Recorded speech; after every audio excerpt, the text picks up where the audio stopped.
afar sano kadib shirweynihii talaax ee lagu soo dhisay maamulka Khaatumo ayaa mar kale ismada deegaanada Sool Sanaag iyo Cayn iyagoo isu dhan ay ku kulansan yihiin deegaanka Qoriley oo ka tirsan gobolka Sool halkaasi oo lagu nabadaynayo beelaha walaalaha ee dhawaan dirirtu ku dhaxmartay deegaanada Qoriley iyo Magacaley kulanka hogaanka dhaqanka ee deegaanada Sool Sanaag iyo Cayn oo ku wajahan nabadaynta beelaha walaalaha ee dhawaan mashaqada ku dhaxmartay ayaa lagu muujiyay baahida loo qabo in mar kale ismadu ay isaga yimaadaan waxna iska weydiiyaan ayaha deegaanada ay hogaanka dhaqanka u hayaan ee Sool Sanaag iyo Cayn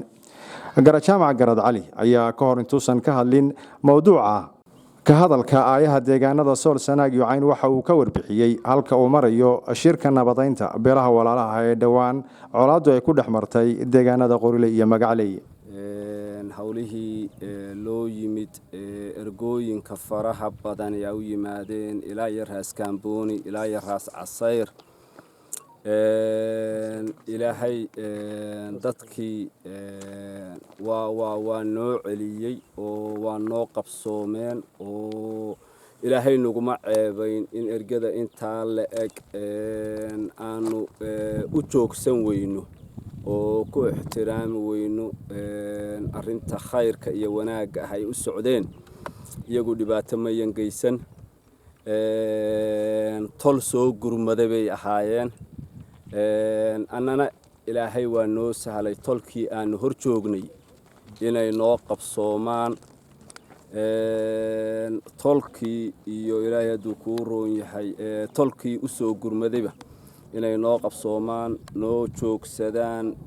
nabaddii aan u qaadnay ay xejiyaan oo ayan nagu ceebayn iyagoo wax dili kara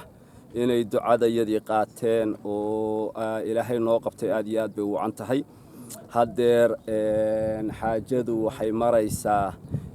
ciidankii waa la kala qaaday ciidamadii gurmadka ahaa xaggaana waa laga ceshay xaggana waa laga ceshay ciidamadii rasmiga ahaa uunbaa agaarkan jooga waa la dhex maray oo ergadu deegaamadii waa dhex martay u dhaxeeyay labada beelood taana in dhinac walbaaba uu baneeyay dhinacii kale waa la sugay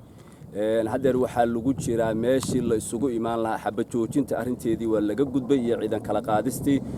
garad dad badan waxay is weydiinayaan maadaama isimadii deegaanka kan ama indhaha deegaanada dadka dhulbaanta ay ku dhan yihiin halka kan fursadda tani ma noqon kartaa fursad isimada deegaanada Sool Sanaag iyo Cayn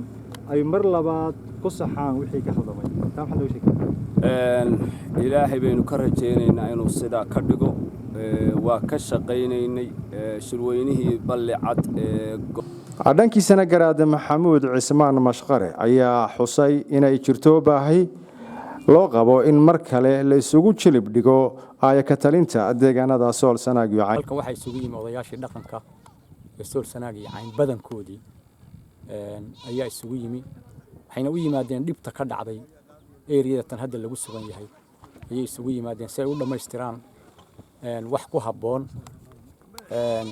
haddii hawshaasi dhammaato waxaan ku ballannay in aanu shir gaar ah oo odayaasha dhaqanka ama isimada Sool Sanaag iyo Cayn ay kaga taliyaan aadaha iyo mustaqbalka deegaanadaas sida ku habboon waxaana ilaahay ka rajaynayaa inay ku dhammaato is-afgarad guul iyo sida la doonayo oo maaragtay ummaddu ay rabto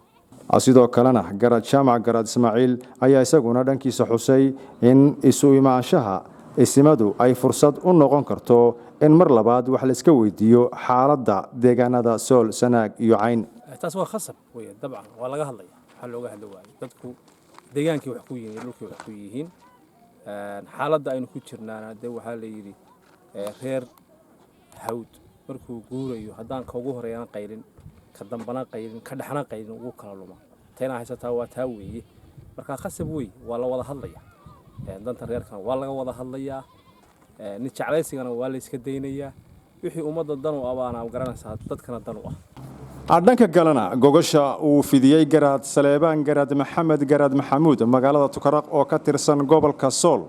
ayaa waxa muuqata inay si uga yeerabiyadidsan yihiin ergada ka socota gobolka Mudug kuwaasi oo ergadii dhexdhexaadka ahayd ay isku dayayaan in ay ku qanciyaan in ergada Mudug ay soo aqbalaan gogoshaasi la dhigay magaalada Tukaraq